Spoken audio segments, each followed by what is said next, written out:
Thank you very much, Chair. Good afternoon, Advocate Johnson. No. I see you organized yourself a watching brief there by Advocate Podlan and Advocate Maga. Not sure what they're watching, but they're present. Okay. Our main witness as the ad hoc committee alleges that the arrest of General Khumalo is as a result of a project to stop criminal investigations, particularly in Gauteng. And IDAC was used as an ammunition to actually effect that project. What is your view on that? As indicated, it is an unfortunate and untrue narrative. We were not aware of the matters they are doing. And if we were not referred the Matlala matter, we would not have been involved in anything related to anyone they referred to. So in the affidavit by Mr. Adams, he says, how did he get hold of the intelligence information? In the referral, he indicates documents were put under his door. He does not say by who. He does not say what documents. He said documents were under his door. Is Advocate Johnson aware if the documentation was classified or not? Honorable Chair, when we were given the matter, he made a Section 27 affidavit. That is what he made. He didn't give us the documents that he referred to. Those documents, because we don't know what they all were that were under his door, I think there are some, one or two documents that did form part of those dockets that we received from the police, which were dockets he would have opened. But he did not give us documents. So you mean that the documents that Mr. Adams alleges to have received them from his doorstep, he did not bring them to you, he just brought the word of mouth? He brought a Section 27 referral affidavit, but they were found, some of them, in the dockets when we got the dockets from the police. So from the side of IDAC, you are not aware whether it was classified information or not? No, at the time Chair. of the receipt now? No, Chair, and we also can't tell you how many documents he allegedly received under his door. Okay. So the only form of evidence at your disposal at the time when Mr. Adams came to IDAC was the affidavit, the Section 27 affidavit. That is correct, Chair, at the time he made that affidavit. Okay.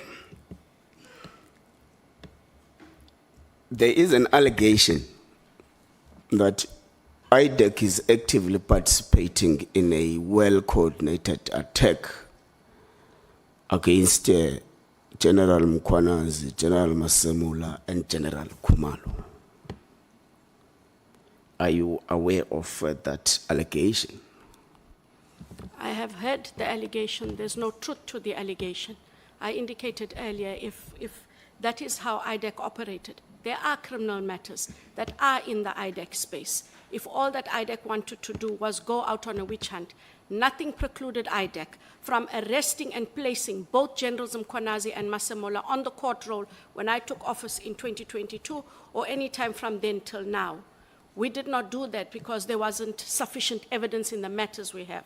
There's also no witch hunt against Lieutenant General Khumalo because there were no matters brought to IDAC prior to the referral by Mr. Adams to IDAC about him. So there is no witch hunt on any of those officials. Okay, but do you not think that the manner in which IDAC responded to Mr. Adams' complaints is actually feeding to that narrative? Chair, to clarify, the only reason, and I say so respectfully, that there's a buha is because Lieutenant General Khumalo was arrested. I can almost guarantee if his co-accused were arrested and not him, there would have been no questions asked. No buha was raised about the first matter, where the CFO of crime intelligence was arrested. This was about the arrest of the head of crime intelligence, not the arrest of the crime intelligence officials. Okay. Is it part of Mr. Adams' complaints that there was apparently a motor vehicle that was procured unlawfully through the PKTT funds, which is privately used by allegedly former Minister Peggy Cele? Was it part of the complaints registered to IDAC by Mr. Adams? Not about a vehicle for the previous minister, no. Okay, so it's not part of the complaints. Not that aspect, no, Chair. Okay, IDAC is established in terms of the NPA Act and operates within NPA as an institution. But in paragraph 22 of your statement, you say IDAC is an independent entity. Can you elaborate on that? What do you mean? So when I talk of independent, I do not talk of outside of the NPA, Honorable Chair. What I mean is that we have a mandate that we are able to execute on our own, not outside of the NPA. It's an independent exercise of duty, discretion, and the powers. Okay. Do we have cases that emanate as a result of the SARS inquiry? That is correct, Chair. How many people have been arrested in relation to it? We have, the SARS inquiry is slightly different and somewhat challenging, but we have the one matter, I can only just mention the main accused only because the person is in court. We have the matter of Dumagandlovu in terms of the Nugent Commission of Inquiry. And then we also do have arrests on the PIC inquiry for the Party Commission. But we don't have as many because in those ones, Chair, there's a lot more investigations to be done as opposed to those that were in the State Capture Commission report and findings. How many from the PIC? From the PIC, we have 3 matters, and I am aware that there are a further 2 matters that are set for enrollment before the end of this financial year. Okay. So part of what has been leveled against General Khumalo is the fact that there is a particular irrational employment of an individual. Is it part of the complaints from Mr. Adams? That is correct, Chair. Did you go to an extent of investigating how the employment came about? Who was involved in the employment of the said person? That is the matter that is currently before court. And so those aspects that I alluded to in AJ1 from paragraph 12, pages 7, 8, and 9, those were the allegations in terms of the irregular appointment that was referred to. There are other matters where he makes allegations, but in terms of the appointment, it is that matter. Okay. So part of what we are to check in terms of our terms of reference is to where are the systematic gaps that may be a cause of the problems that we have in the public service, even if it means legislative gaps and stuff. So in relation to the work and the mandate of IDAC, how do you think that Parliament can help to strengthen the work done by IDAC? Honorable Chair, given that we had only become permanent in August of 2024, I think Parliament has empowered us in terms of that legislation and a tweak to the mandate to be able to do our work. The Ministry of Justice has given us sufficient funding to do that work.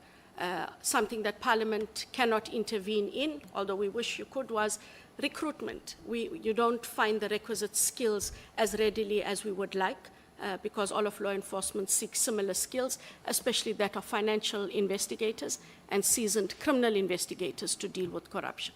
But I know that government had, I can't remember the program, but we have to work on a coordinating mechanism between law enforcement across the board.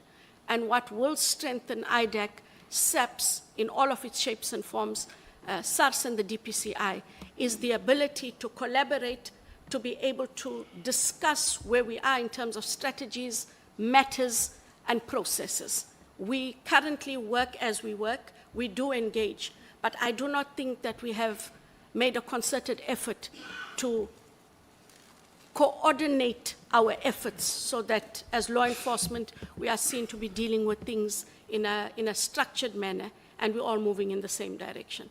We tried to with FATF, worked, and maybe that is the kind of coordination help we need, where it becomes coordination is an accountability mechanism. Chair, thank you. No further questions. Thank you so much, Honorable Sokanyile. Thank you.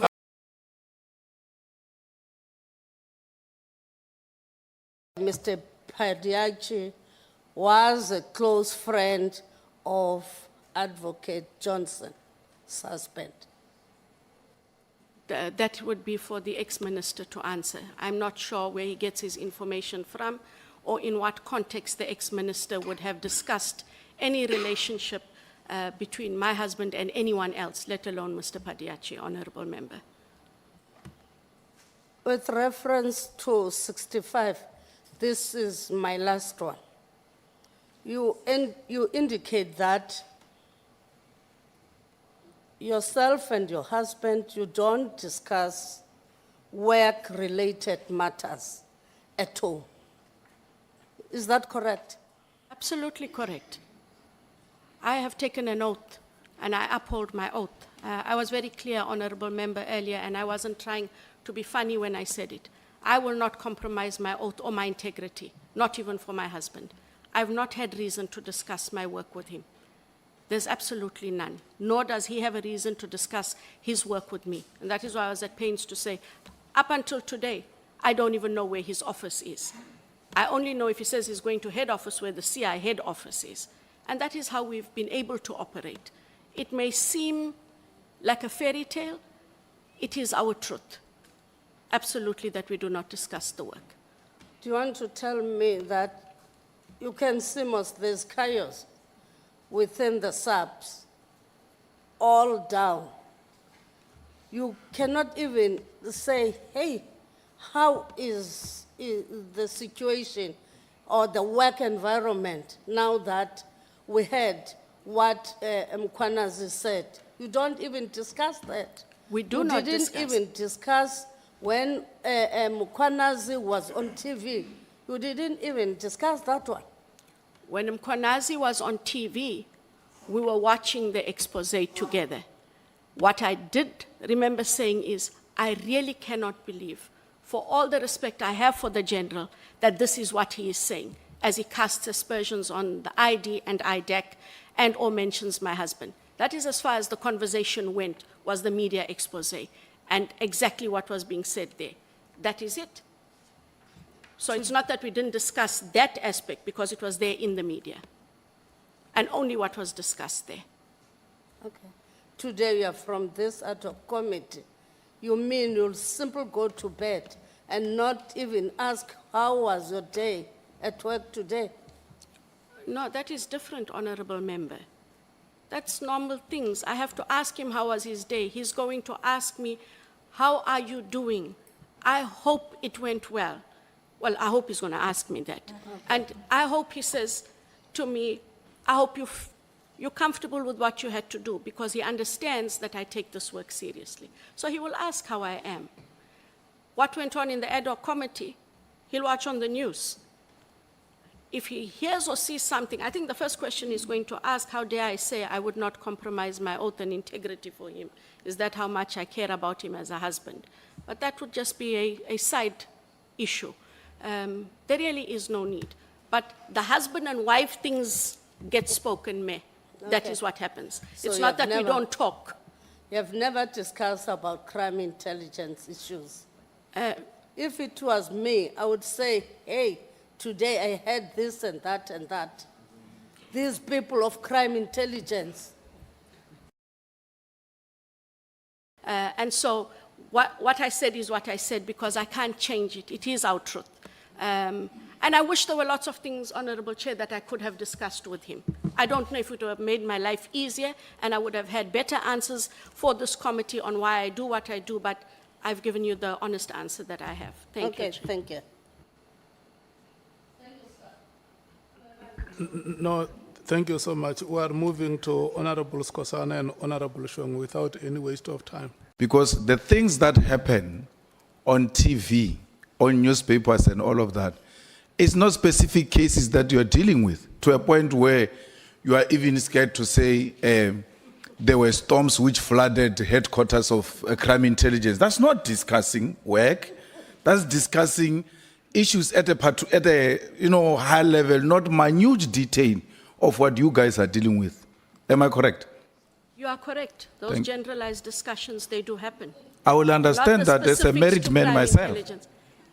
We never discuss detail of EFF with my wife, but we discuss EFF.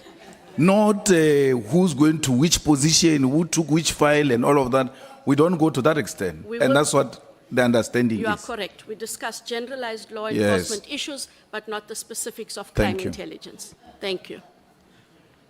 And thank you for providing that clarity. Thanks. Honorable, Mr. Padiachi was a close friend of Advocate Johnson, suspect. That would be for the ex-minister to answer. I'm not sure where he gets his information from or in what context the ex-minister would have discussed any relationship between my husband and anyone else, let alone Mr. Padiachi, Honorable Member. With reference to 65, this is my last one. You indicate that yourself and your husband, you don't discuss work-related matters at all. Is that correct? Absolutely correct. I have taken an oath, and I uphold my oath. I was very clear, Honorable Member, earlier, and I wasn't trying to be funny when I said it. I will not compromise my oath or my integrity, not even for my husband. I've not had reason to discuss my work with him. There's absolutely none, nor does he have a reason to discuss his work with me. And that is why I was at pains to say, up until today, I don't even know where his office is. I only know if he says he's going to head office where the CI head office is. And that is how we've been able to operate. It may seem like a fairy tale. It is our truth. Absolutely that we do not discuss the work. Do you want to tell me that you can see most there's chaos within the subs, all down?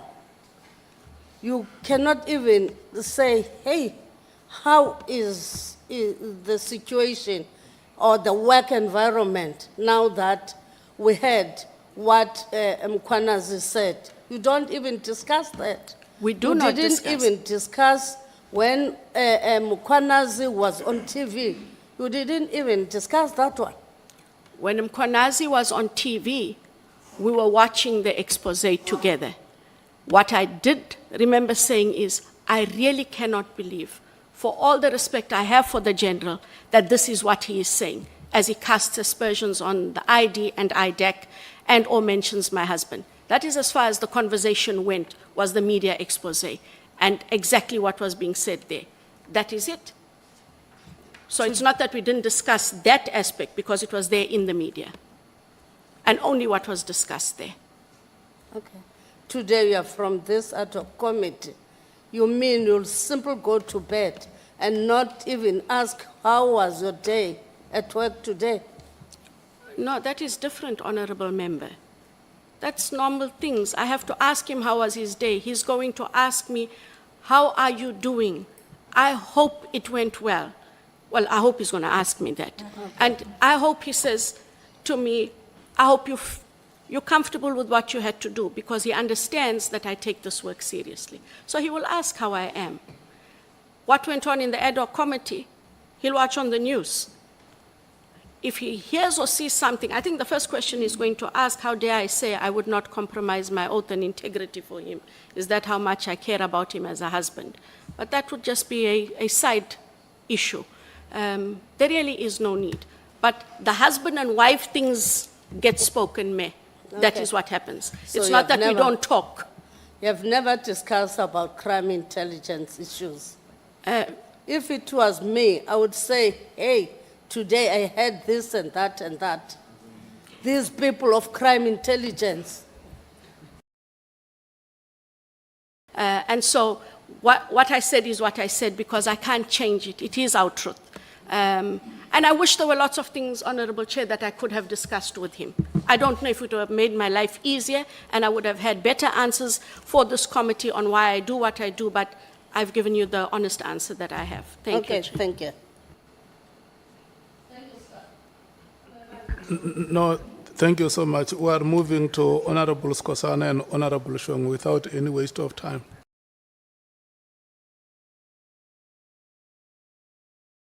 Perhaps because you just mentioned, people of color, how many do you have? Out of the 128, Yes. if I could just, sorry, Honorable Member. Out of the 128, only 18 of them are white, which means the people of color are 108. Yeah, but I want us to break it down. Africans, how many Africans? 91, Indians? 16, 16, Coloreds? 3, 3. yes. And the white, 18. Yeah. Who from SAPS referred the corruption allegation of Vusmuzi, known as Ket Matlala, matter to IDAC? It was a general from the risk audit section of the South African Police Services. He's the one who referred the matter to you. That is correct. And what have you done about that? The referral was in terms of Section 27. We've declared an investigation, and we are busy with an investigation into the irregularities or the alleged corruption.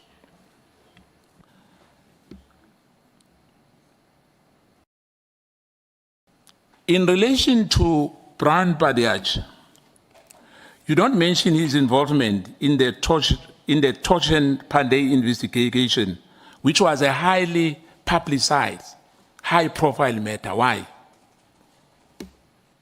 I wasn't asked about the Pandey matter, and the Pandey matter, whilst it started before my time, it was then that I'm given to understand that in 2021, Mr. Padiachi was sought by my predecessor to come to IDAC to assist with that matter. There's nothing sinister about not mentioning his name. We only mentioned some matters that he dealt with, Honorable Member. His proximity with SAPS, Johan Boysen, the crime and the crime intelligence, Diana Modley, do you know about that? The proximity? No, Chair. I'm not aware of it. Do you know that his wife is a deputy director of public prosecution at the NDPP office in KZN? I became aware of it when I joined IDAC in March 2022. I do not know her at all. You were only aware at when you joined? I only became aware when I became the ID. Now, my honorable colleague here, Mr. Adams, remember I wanted clarity earlier. Now,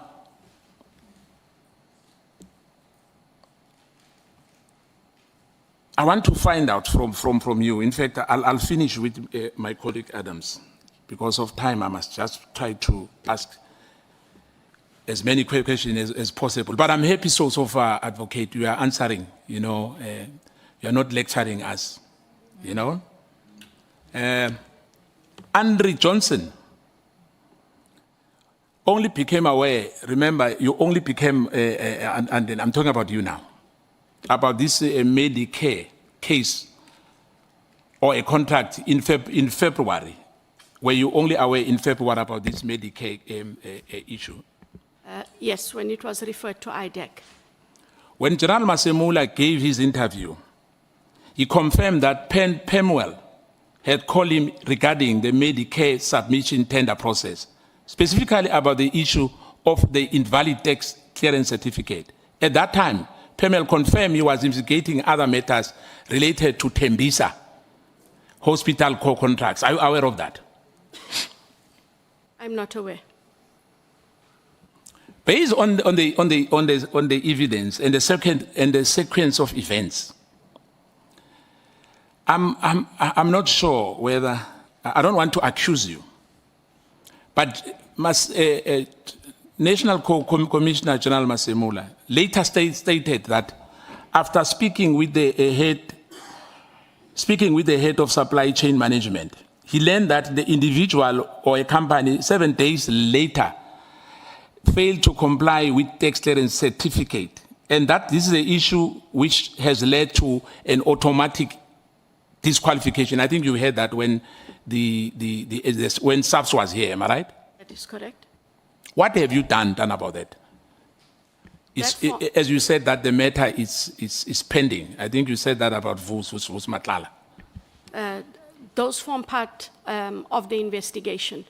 Why the contract was awarded, who considered it, and then why the contract was cancelled, how much money was paid, and what services, if any, were rendered. That forms the broad strokes of the investigation, Honourable Member. Now, your husband, you said you don't discuss anything with your hubby when it comes to work-related issues, am I right? With regards to his environment and my environment. Yeah. Now, with whatever happens on the 6th, when General Mkhwanazi spoke about the issue, because as an officer like yourself, your husband is like you. If there's crime, you must report it, am I right? Are you asking if I must report? Yes, and your husband as well. I can't tell you what those the responsibilities are, but as citizens, of course, when something comes to our knowledge and we have proof, we must be able to register a criminal matter. Now, if I may ask, because we're talking about the issue of dockets, if anyone, any South African in this country, can go to you, to IDAC, no, when I'm saying to you, I'm talking about IDAC, and say that there's docket missing, is IDAC going to act in the same way they did with my colleagues Adams? Simple answer on that one is yes or no. Can anyone be treated like my colleague, Honorable Adams, when there's a missing docket? That's not what Adams complained of, and we won't look at a missing docket. He made allegations that are different and said the dockets were missing. Yeah, I'm saying the same, any ordinary South African come and report like what Adams, the same scenario. If the person is making a Section 27 referral of a matter that falls within our mandate and says, I opened cases and those dockets are missing, of course, we would have to look at it. Were you aware about the Khumalo's arrest, including the time, location, and the manner in which it was to be carried out? Honourable Member, the operational part of affecting arrest, search and seizure fall within the ambit of the Head of Investigations and Operations, which is Mr. Sissoko. I knew that which day all the accused were contacted for them to make themselves available. Were you aware that it's going to be arrested? I I was aware that he was being called on the 26th of June to avail himself at the Brooklyn police station. Same with all the other co-accused. And I'm not going to leave that one. Remember, he was arrested at the airport. My question was simple. I asked about the time, location, and in a manner which his arrest is going to be conducted. Were you aware of that? I'm not aware because the head of operations deals with it, Mr. Sissoko. So you were not aware of all the things I'm talking about? No, I was only aware of So the you said date. Mr. Sissoko, am I right? Mr. Matthew Sissoko. Thank you. In your opinion, does the coexistence of both IDAC and the TPCI not constitute a duplication of roles and responsibility? We at IDAC have a very restricted and very limited mandate, Honorable Member. There's enough work for both the agencies to be able to do their work. But ours is a very small and restricted mandate. So there's space for both. There's space for both. Now,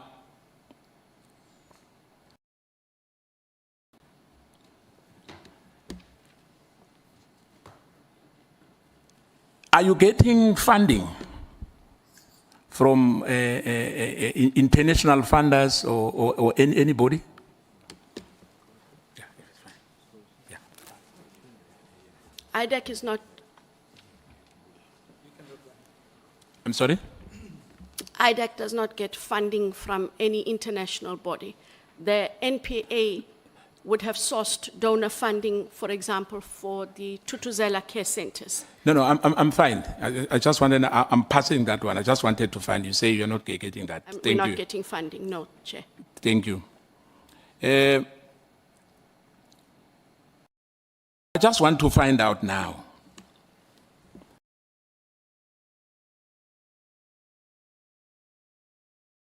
Advocate, are you saying you were not aware that your husband has been shortlisted? No, I didn't say I was not aware. What did you say? I said he applied for the post. There was a shortlisting process. We did the shortlisting of all the candidates, and the rest of the panelists adjudicated over his CV. I did not adjudicate. I cannot adjudicate over his CV. And when the final shortlist came out, he was shortlisted.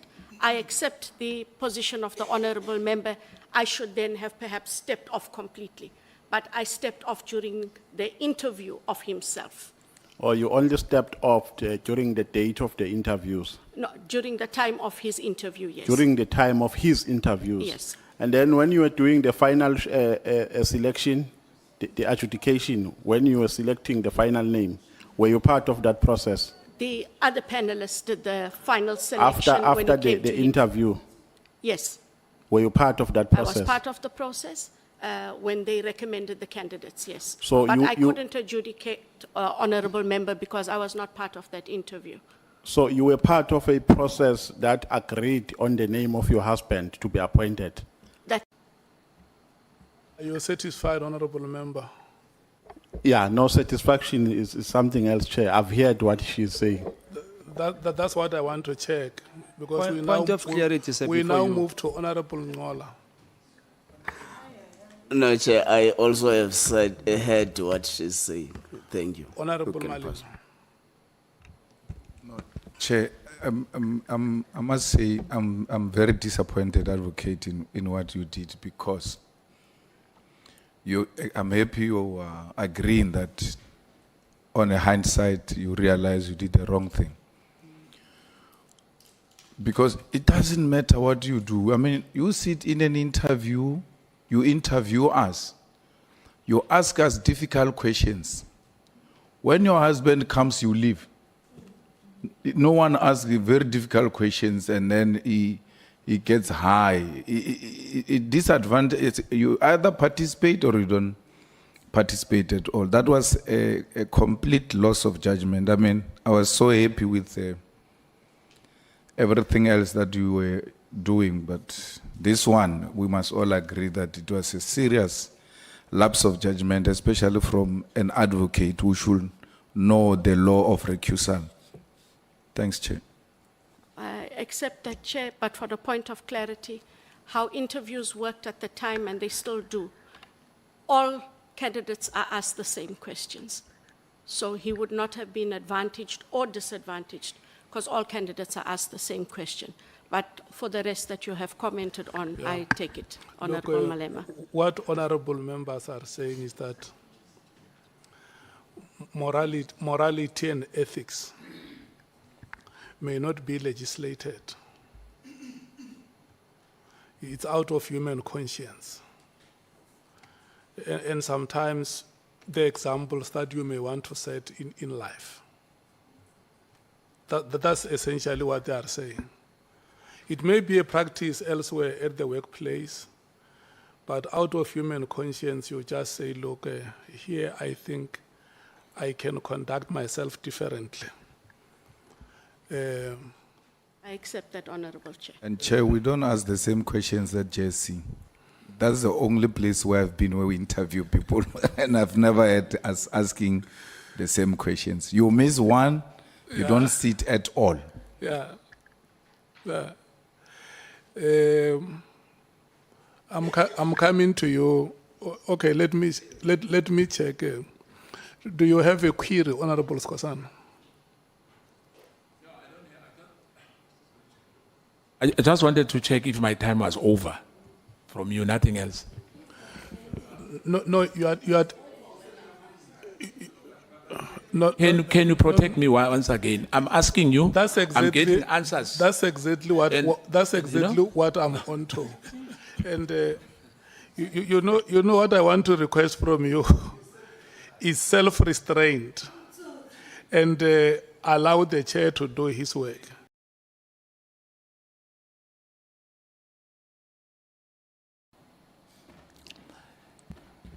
And on his press conference, he mentioned a lot of things. But I'm just going to find out from you, because as well, there's a belief that there's rogue members at IDAC.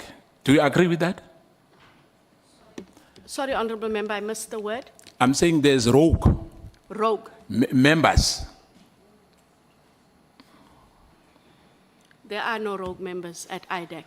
And I'm sure that General Mkhwanazi should have known that putting such a word out there is really irresponsible in the absence of any evidence. It has cost people their lives. It has cost agencies their mandate. There are no rogues. Perhaps he knows rogues because he did indicate he's got sources in IDAC. So maybe those are the rogues. But there are no rogues in the same way there's no good and bad. So in your IDAC, it's above reproach. It's only SAPS where we have problems in this country. I'm not saying that SAPS has problems. There are No, problems. there is problems. Let me tell you now on that one. This commission, this ad hoc, which we are sitting here, is because of precisely that. If you say there's no, then it means you are wasting our time here. No, you didn't let me complete Yes. my response. Not everyone in SAPS are bad apples.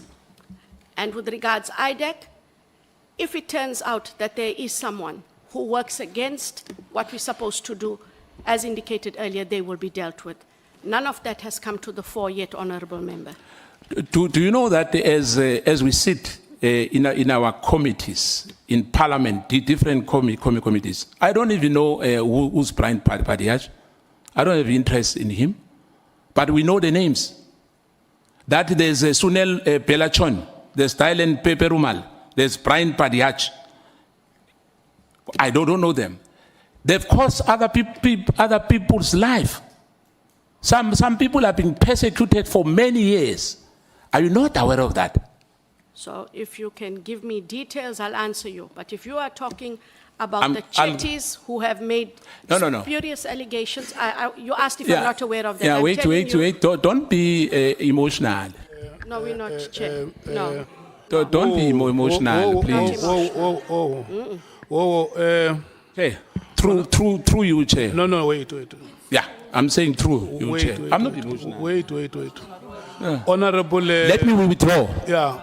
Let me withdraw that quick, because now my members are... Honorable- are intimidating me again. Honorable Skosana, Yes. Advocate Johnson, No, the way for me. For me, it's emotional. If it's not emotional Honorable to you, Skosana, But you you are must- emotional. no, no. Why is it- Honorable Skosana. I'm saying for me. No. Yeah, but Honorable don't James. talk to me. Speak to the Chair, chair. Wait. can you protect? He's talking to me here. Wait. No, but he mustn't speak to me, he must Wait, speak to wait, the chair. wait. But you too, you must not talk to I'm me. saying everyone Wait. speaks in emotional. No, I won't back off. Wait. Hey, Marumo Fas. Marumo Fas. Yes,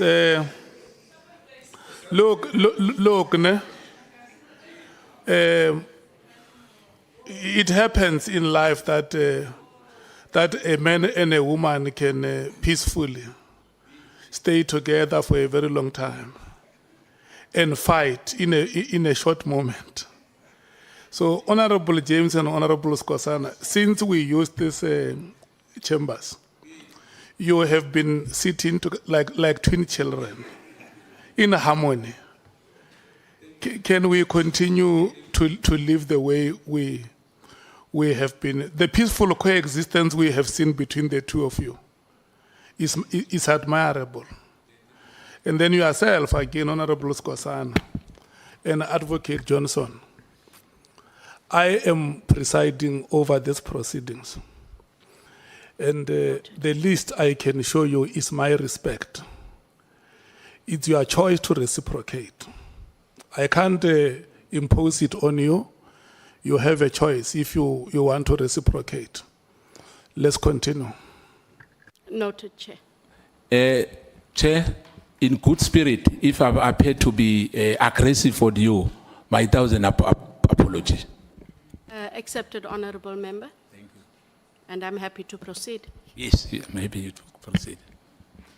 So what I was saying, Advocate, is that I'm not personalizing anybody because we receive so many. Remember, I've mentioned, I think it was per day or whatever the name is, and you can mention whoever you want to mention, but I don't want us to deal with, those ones who've got complaints, they'll go to a police station or they'll go to IDAC. I'm just talking under general. That there's a lot of people who are, some of the issues you get them on your newspapers as well.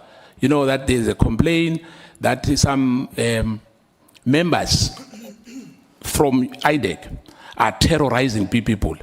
As I said, they allege that. I'm not saying they've done so.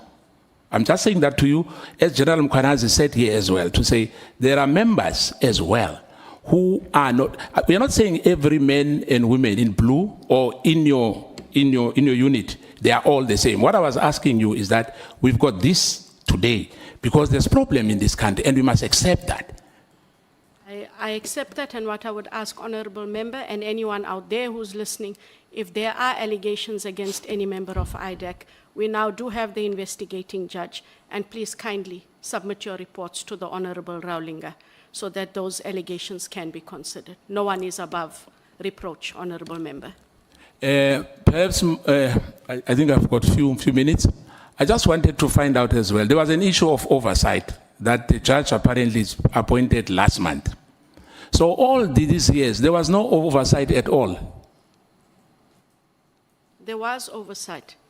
Parliament is the oversight body. The national director to whom the ID accounts then comes to Parliament to account for the NPA, together with work done in all of the specialized units, as well as IDAC. We appear before the Justice Portfolio Committee, and then everything else also falls within the committee that would also look at IDAC's work in relation to SIU referrals, and then we also have the national director who would present the annual report of the NPA. So that would be the oversight, Honorable Member, over and beyond what I did indicate earlier, and I'm not going to repeat. But that was the internal oversight, am I right? Internal oversight, yes. Yeah. Do you think that was enough? It is precisely the reason why one looked at having external oversight over and beyond the parliamentary process, to which having a judge.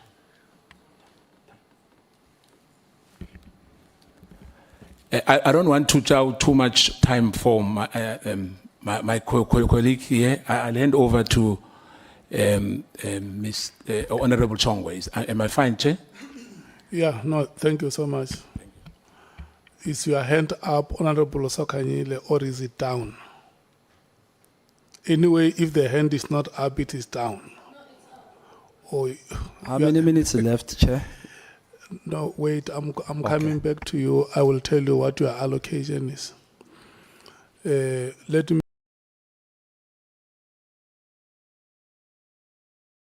Andrea Johnson, you and I have known each other for a very long time.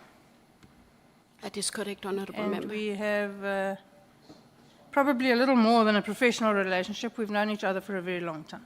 That is correct. General Mkhwanazi has indicated that he has sources within the IDAC. Do you have any view on this issue? Honourable Member, it was quite alarming to have him say he had sources. In fact, my management and I sat down to engage on what did he mean by he had sources. And I think what was most perplexing is why would a provincial commissioner, a used to be acting national commissioner of police, need sources, not just in IDAC, in any other law enforcement agency?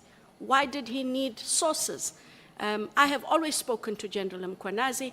If he had any misgivings, he had any concerns, there is no way he didn't know he could call me. In the same way, Honourable Member, that he called me on the 2nd of July to escalate an issue and ask me to contact someone.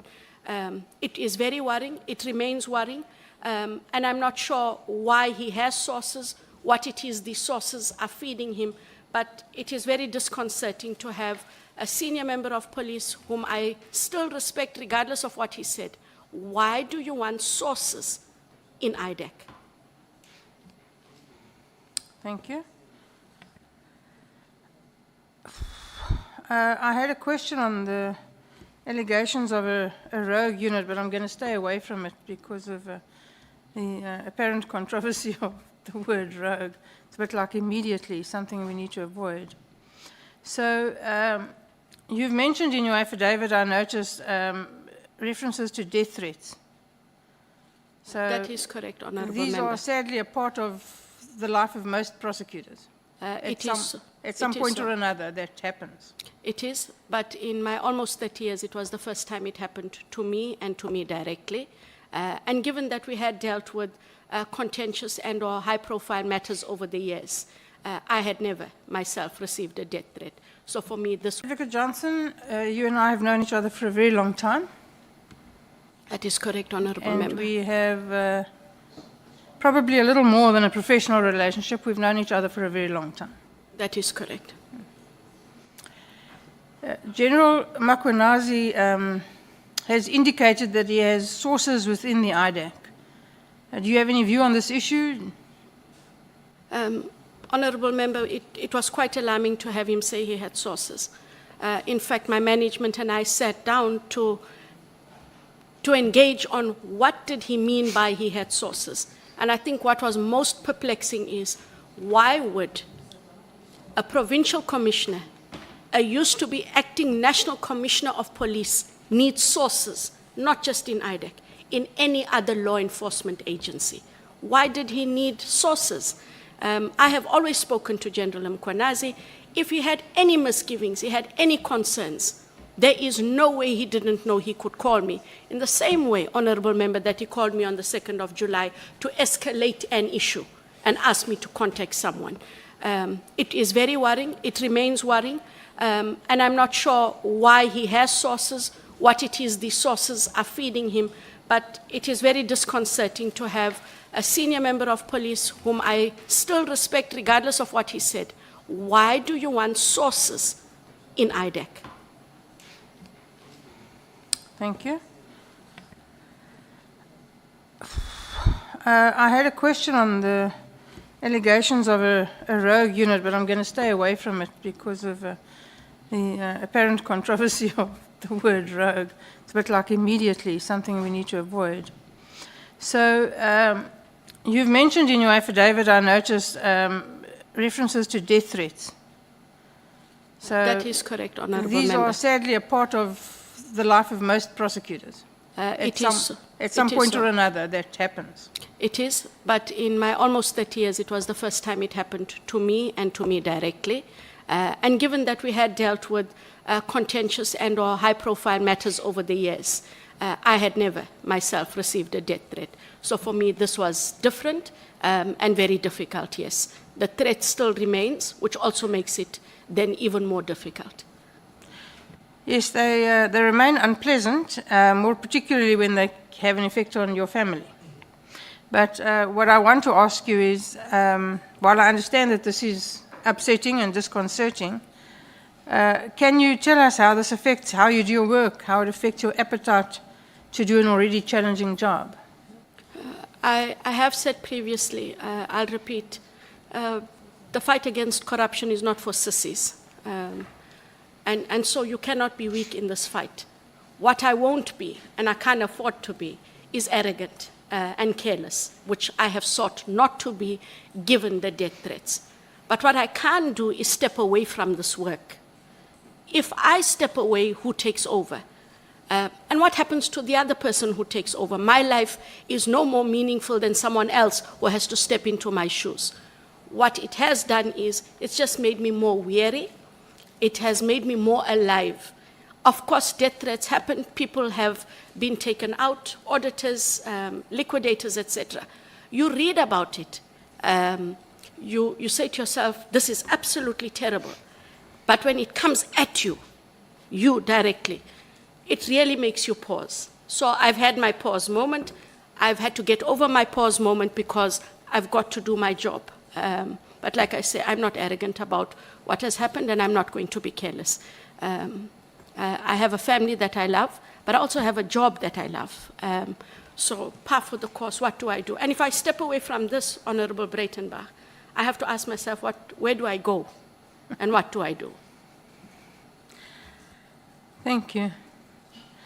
So there have been suggestions that, that IDAC is or could be abusing their processes. This, of course, can only be so if you could cherry-pick your referrals, because that's how the system works, and initiate them meri motu. So Section 27 referrals, in my experience, don't work like that. Could you just briefly explain the process of a Section 27 referral and how, and whether or not you are restricted then to the prosecution of only corruption and organised crime, or can the net be set a little wider to include other charges once it has been referred? Thank you, Honourable Member. So the intake of the matters and how matters come in is restricted by the Section 27 process.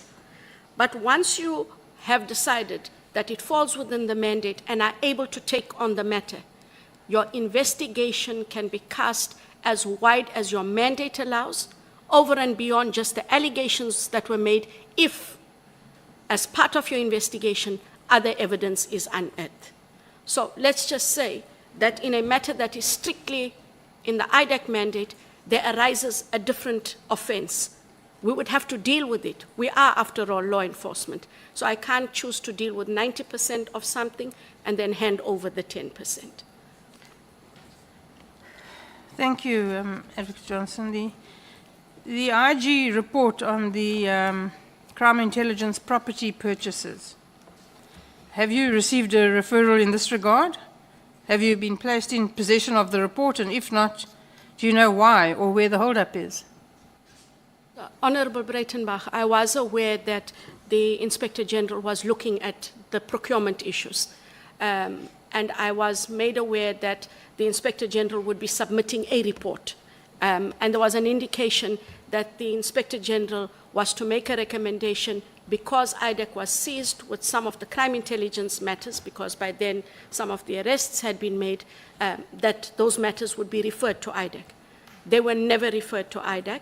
I have not seen the report, and so I do not know if, in fact, that final recommendation was made for a referral. I also don't know the extent of what all he would then have investigated. I'm not sure why it was not referred, if in fact a recommendation was made that it be referred to IDAC. Thank you. Then the National Commissioner, Masemola, has admitted that he, in fact, did not heed warnings that emanated from IDAC, that Kat McClellan's 36 million rand health service tender may well be dodgy, and he allowed it to go ahead. After Minister Mkhwanazi raised issues with the tender, he told him that he got a call from IDAC warning him. Do you have any knowledge of this call? Do you know from whence it came, how it emanated? When the matter was referred to IDAC and it was given to the investigators, I am aware that they did engage the National Commissioner to indicate that we do have this matter, and to, I think they did source his views, and such a discussion did in fact take place. So he was made aware that there was in fact a referral to IDAC, and yet the contract had not yet been cancelled. The contract was cancelled much later than in May. Thank you, Advocate Johnson. Thank you, Chair. Bearing in mind that this is a limit and not a target, I'm done. Thank you. Thank you so much, Honorable President.